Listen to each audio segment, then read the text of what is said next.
It's the In the Box interviews here at Modern Dealership Magazine at NADA 2020. Thanks to Auto Alert for giving us a home right in the middle of their big giant booth they have here. And thanks for everybody that's been coming by. And if you've been watching these videos, make sure you subscribe to the channel and just check out what Modern Dealership is pushing out. 2020 is going to be a great year for Modern Dealership, and it's been a great year so far for you. Also, Jonathan, we've only been in the year for what, a month and a half? Jonathon Dawson here, the founder of Sellchology, not just a training platform, but a philosophy, really, of sales, isn't it? I appreciate that, yeah. Is that, I mean, it's a good lead. I mean, I'm not lying. No, it's not. It's not a lie at all. Sellchology is more of an approach than it is just a technique. And I will tell you this, just to I don't know, butter you up just a little bit, is that in this industry in automotive retail, there are a lot of people that sell their training or go into dealerships with sales training, right? Sure, they all have their own philosophies, but I will tell you that you were the only one on Modern Dealerships in the Box for this year. It's what I wanted. I enjoyed. Whoa, I got a lot of great feedback. I didn't even know You're that. the only one that's doing that does this.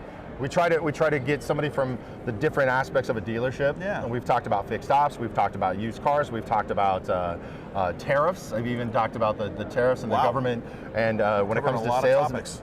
Because the reason I wanted you is last year I got a lot of good feedback from what you had to say on In the Box last year, where you talked about your body presence and how you are when you greet a customer on the lot. I know it was just one of your nuggets out of everything that you teach, but I think it made a lot of people think in a different way, right? Good. The reason I wanted you on again this year is because it's not necessarily sales training. It's not. It's people it's sociology, I guess you could use that in a very broad term. Understanding people and how to communicate with them effectively. I appreciate that. Yeah. Listen, a lot of times when we look at training, we think of training mostly in technique and execution of specific word tracks or steps of a process, which is obviously important, and you have to have that. There's no discounting that.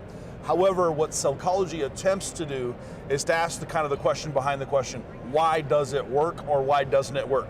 Or why will Joey do it, but Jimmy won't, or Jane won't? Why do things either work or not work? I'm trying to ask the psychological and emotional road to the sale, not just on the sales process, but on the customer experience. When a customer reaches out to your sales team, whether they do it on the lot, on the phone, or online, their psychology matters a lot. And a lot of times we created processes in our industry that are very dealer-centric, very salesperson-centric, or in sales management-centric, right, and not so much customer-centric. Even things we think really aren't. They were created for us, by us, about us. They weren't created, right? Yeah, and that's what happens. And so what I'm trying to do, if you want to say disrupt, because that's a buzzword you're supposed to throw around because it makes you sound special and relevant. Like doing something different. Right, so what I'm trying to do is really ask a simple question. The old adage is make a friend, sell a car. Okay, great. Makes a wonderful bumper sticker, a wonderful meme. Right. How, today, do you do that practically? And how do you help salespeople connect on an empathetic level, on a psychological and emotional level, not just, here, go say this. And that's what I'm trying to do. But it goes beyond and really, it goes way beyond just the road to the sale steps. Some people know this about my company, my clients obviously do, but we do consulting. So here at NADA this year, we spoke twice already on interviewing your candidates. With your wife? Yes, right? My wife, she's part of the company. She's like the Jim Henson and I'm the Big Bird. Okay. Right, she's actually the brains behind everything, making all the things work. People don't know that. I'm just the talent. I'm just right. She's the Wozniak, and you are the Steve Jobs. That's right. Yeah. So here's what I say. So when it looks at something like onboarding and hiring and interviewing, a lot of dealerships have kind of a way they interview, but they don't have a road to the hire the same way they have a road to the sale. They wing it. And whenever you wing it, you get winging it results, right? So what we tried to solve today for dealerships in our presentations was we said, well, what if we fired them before we hired them? Would we then have to fire fewer of them later? How do we, through interview strategies, make sure that we're identifying what is the real traits, characteristics, and skill sets of this person or potential before we even bring on board? So for our dealer clients, we help them on the recruiting side, we help them on the motivation coaching side, on the onboarding side, on the sales process or customer experience, helping refine that so it's truly customer-centric. We really want to help management team unlock the potential of their people through understanding, again, the psychology of the individual. Right. if I can elaborate for a second, Joe, because I think this is really important, especially if anybody's watching this who's in a management role. You know, we understand in a very basic sense about psychology, kind of a carrot and stick methodology to motivation, right? I offer you something you want with a bribe. You'll work harder. Yeah, or I threaten you with a stick. Oh yeah. You know, I believe there's 4 primary ways you can motivate behavior within your store culture. The carrot and stick are legit. Then you need what I call the light bulb moment, right? You need that moment where the person personalizes what it was that you've been trying to teach them. And then it's literally your now idea, right? You have the light bulb moment. If you get enough of those light bulb moments at your store, you create what I call the grandstands, which is a whole bunch of fans trying to do it the right way, cheering for the win. So here's where I think management makes mistakes, not understanding psychology. What's the most classic carrot they offer? Cash, right? $50 spiff, $100 spiff, hit a hat trick, whatever. Realizing or not realizing that you are not them or someone else. And this is the mistake we make in our internal processes and on our customer processes. We try to put everything in this box. Right. And go, here's a $500 spiff this is going to motivate everybody. And it doesn't. And all it does is frustrate you. And then where this affects psychology again is there's a term in psychology called learned helplessness. It's a very common term. It's illustrated oftentimes with the illustration of an elephant when it's a baby elephant. Yeah. They put a clasp around its ankle, big old chain, stake it in the ground. That elephant pulls and pulls and pulls and it can't get away. As it matures and grows, you now only need a rope and you can put it around a tree branch and the elephant won't run away. Right. It's learned helplessness. Management does this to themselves because they try the spiff, it doesn't work. So what they resign themselves to is what? You can't motivate these people. Nothing works with these people. You can't find good people. Right. And they learn helplessness, which means they no longer even want to try to coach or to develop or to motivate the people. How often when you go into a dealership, let's say you get a new client, a new dealer group that comes in, how often when you go in there do you realize that the challenge is not the salespeople, it's actually the management? Wow. And how hard is it for you to tell the dealership? Well, first of all, it's not hard at all. Okay. That I learned a long time ago. In fact, I had a mentor early in my life who told me, John, if you're ever going to be in business and have a business where you're serving people, you have a fiduciary responsibility and moral obligation to always tell them the hard truth and always do what's right by them. So I learned that as a young person being mentored by a successful business person. So I realized really quickly in the role that I play with my clients that part of what they pay me for is my perspective, and they are running their business, but I owe them the truth. So do they take it well? Because that seems to be a high ego kind of job. A little bit, yeah. Some of them, not all, probably not you. But I think that characteristic of a lot of management, sales management in automotive retail has come from the strategy that the person that has the most units they're putting out a month after month must be the new sales manager. Has to be. But they have no management leadership training. No, almost never. So I think in general, I'm pretty good at delivering the bad news. I'm pretty good at delivering hard news. My clients will tell me, John, you're one of the few people that can slap a person in the face and make them want to hug you afterwards. So I think in general, I'm pretty good at helping people because first of all, there's empathy. When my clients work with me, they know I love them. Not that I just want them to win, not that I just like them as clients. I love my clients. I care about them, I care about their team, and I love them. And so they know that whatever I'm doing is coming from an authentic place of I want to serve you, I want to love you, I want you to win. You're providing a service, and it'd be a disservice for you to lie. Yeah, so anyway, so I think that helps. I'm too emotional. I'd be worried. I don't want to hurt your feelings. But you come in and you let them know that's what your job is. I can do that. Because ultimately, at the heart of every great leader, or even every mediocre leader, is to be a great leader, right? Even the mediocre ones would prefer to be great. So when you can give them a methodology or constructive criticism or an adjustment to their process, they're going to do it. Let me give you a very perfect example. I'm going to give a shout out to somebody right now. And if you're watching this, you know exactly who I'm talking about. There is a GM at a store who reaches out to me because they're on our platform and they're like, man, my guys are having a really hard time with just doing it. And I said, yes, that's kind of normal. That's human nature, right? So it's like your job as the leader is to take someone where they would not naturally go on their own. That's a short definition of leadership, right? So yeah, you're gonna have to lead them and take them there. I said, but let me ask you a question, and I'm putting them on the spot on this point on the phone. I said, if I ask you, and I asked him just a few questions about the content, can you answer those? And he's like, no.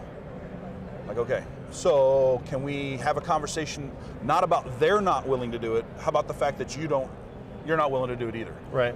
And I said, so here's what I want you to do. And this is the personal responsibility I'm asking for from you. I said, I want you to go live into my private coaching group, my private mentorship group. You're gonna stream your next sales training live into the group. And I'm gonna watch it, and I'm gonna give some critiques. I watch it, and I'm like, oh God, take it down. Oh no, It was that bad. That was bad. It was bad. He knows it's bad. Yeah. We've talked about it, but it was really bad. So I left some comments, and I'm like, okay, I'm gonna get on the phone with it. So I break it down for him. Where was the breakdown? What was he doing wrong? Anyways, next stream, he did better. Yeah. But still messed up. Right. I reach out to him again. I'm like, hey, and he's like telling me, no, I'm pretty sure I'm doing it right. I'm like, look, do what you want, but you're asking me, I'm telling you it's not. He course corrects again. Literally the very next training, this is leadership. He gets up on a live stream and apologizes to his sales team and says, guys, what I did last week was wrong. I now know that. I'm here to correct it, and I want to apologize to you for being a poor trainer, and I'm getting better, and I thank you guys for giving me some grace. For that's leadership. For him to get in the trenches and for him to go, I was wrong, there's a better way, and I'm not done learning. You don't see a lot of that No. in retail? No, I would say this. With my clients, I do. Yeah. With my clients, I see a lot of it, but in general, no. There's not a lot of it. Where do you think, when it comes to leadership, when it comes to the psychology of the dealership, do you think it's the dealerships, do they need to focus more on hiring the right people, or is it with basically the customer experience? Well, geez. Or give me those the two same? options? No, well, one affects the other, right? I mean, the wrong people affects the customer experience, the right people affects the customer experience. But I would say, which would be more valuable? I would start with, the right people. It definitely makes a difference, right? So I sometimes tell managers kind of jokingly in my leadership classes, I say, I only heard of one man who was able to turn water into wine, okay? And I'm not him. So don't expect me to be able to do that. You need to give me grapes and give me enough time, and I can give you wine. I can do that for you, really nice wine. But if you give me prunes, or if you give me raisins, I'm not going to give you wine. I'm going to give you raisin juice or prune juice. Right. Right? Yeah. I'm not a miracle worker. So yes, I think it does start with, do we have a proper recruiting process? And Joey, a distinction that management needs to learn is that oftentimes they think of recruiting and hiring as the same idea, right, instead of truly seeing them as completely separate skill sets. Explain that then. So recruiting is something that should be done constantly, not occasionally. You should literally always be in an active state of recruitment. In our classes, we teach 10 different recruiting strategies, most of them low or no cost, but that you could take 2 to 3, and every 3 to 4 months, you have these 3 or 4 things running in the background of your business. And you're always recruiting, kind of putting people into your funnel. Now what you need is a funnel that weeds out the weak, if you will, so that you recruit constantly, but hire occasionally. You see what I'm saying? Yeah, no, I hear. So if I recruit constantly, if I hire occasionally, if I train consistently, and if I provide accountability, and then the hard one is to fire quickly, I create a culture that at least environmentally is fertile soil to create really great people that then can deliver an amazing experience. So do you see a lot of dealerships firing, or somebody leaves or whatever it is, and then immediately they go into chaos mode to try to find somebody? We need people, bodies, right? We need bodies. And by using your 10 steps to constantly recruit, then that doesn't become a fire. That's exactly right. Okay. Again, this is not something these people aren't aware of. We live in the retail world, we know this. So somebody will get a hold of you to learn more. Tease them with 1 out of that 10, just 1. Okay, well, I mean, I'll take something super practical that everybody can look at right now. You can literally, if you're watching this, you can either pause it and do this, or you can open up another window. Just on your own website, if I just said, how easy is it for me to know that you would like good people to come work for you? Usually there's like a sub-tab, About Us. Yeah. Under the About Us, it's like join our team or it's now varied. Right, and it's like 3 links down. Right. And then 3 links down, and then there's kind of this generic like lead capture page. Right. Which doesn't drive a lot of leads. I imagine most of you could like look and see how many of those forms ever get filled out. Right. Nobody, right? Instead, what I would say is if having quality people is really important, and you have a website that gets 10,000 unique visitors a month, or whatever the number is, right?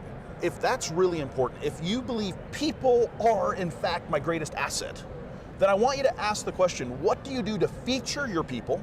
And what do you do to attract people using a tool as simple as your own website? What are you doing to optimize that? Because any one vehicle in your inventory might have 47 photos. Right. And a whole bio, and a description of all of But the your about page and your employee page is empty. Yeah, or it hasn't been updated since 97. Oh dear God, right, Yeah. like literally there's like grayed out like placeholders, Yeah. silhouettes.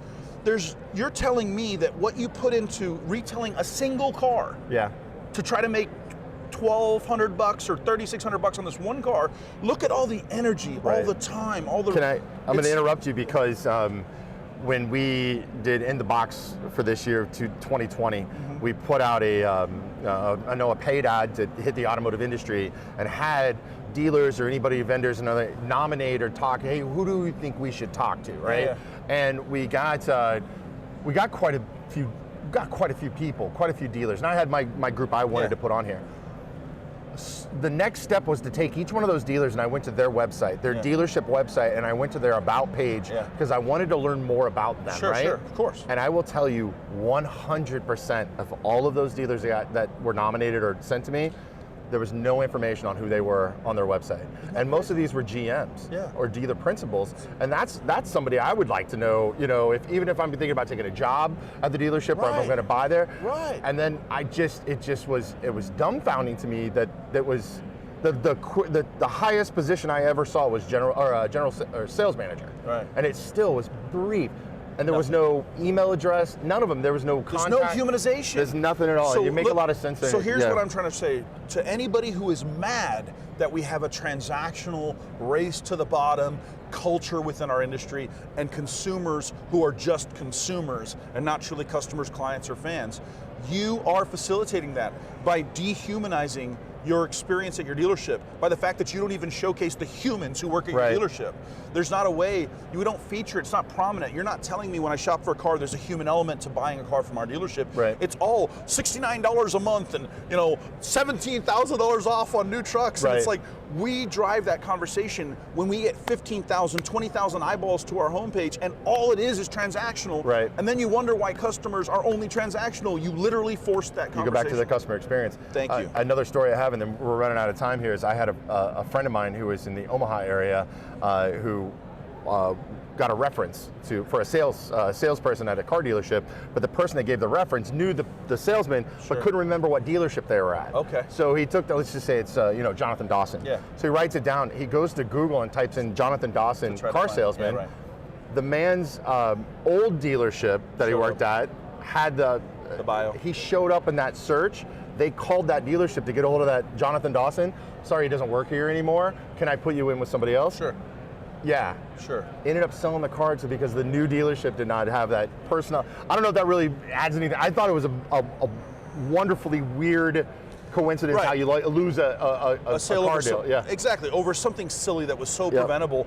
And look, obviously that's not the way you're going to make, most of your traffic is not going to come through that. Right. But it's about the story you're telling. And you can't help but realize, for most dealers, I care about my people as lip service. For most dealers, my people are my greatest asset, lip service. Because I can look at, where does your time go? Where does your attention go? Show me your training budget. Show me what you're doing to develop your people. And this Have you moved more towards that area of the dealership instead of the sales side of it, or are you still both sides? So because I asked you what new for 2020. So no, I've always been on the consultative side. Most people know my work on the training side. If they follow me on social media, if you Google me, you find all that stuff. Because my heartbeat of what I do as a person is to live on mission, which is to save the world one salesperson at a time. So salespeople personally, to me, are why I'm doing what I'm doing. But in order to make the salesperson the best version of themselves, obviously I have to then influence his sales manager, his GSM, the GM, Starts the dealer. at the top. Of course it does. So when I'm working with the sales team, I can't just give a process to a sales team and expect them to be able to be awesome if their culture's not great. They don't have the right core values. They don't have the right, they're not all on mission. Yeah. So my clients who work with me know that I'm holistic, but the general person who's just a lay follower of mine might just think, oh, this guy teaches sales training, which is true. and it's important to me, but it's just a small portion of really what I'm all about. That's excellent. It's Sellchology with Jonathon Dawson. I do want to put an invitation out there. Your wife has been sitting there. She came up here after I compared her to Steve Wozniak of Apple, not looks-wise, brain-wise. He says you're the brains of the operation. He's the front, so I called him the Steve Jobs. But we would love to hear this kind of philosophy and this strategy and process with Modern Dealership Magazine. We'd love to have your wife contribute, you contribute, and give these ways. You can get your name out there, which is, I mean, that's not what your purpose you want to do. Of course you do, but I think that what you have to share and what your wife has to share is very beneficial to bring a dealership up to modern times. I appreciate that very much. Thank you for coming on. It's Sellchology. You can check it out. He's all over the web. Just type in Jonathon Dawson. I think you're coming up on every first page Google everywhere. Find me. Yeah. Thanks a lot. We're having fun here at NADA 2020. Thanks again for Auto Alert letting us camp out in the middle of their booth for the In the Box interviews. I'm Joey Little. Thank you.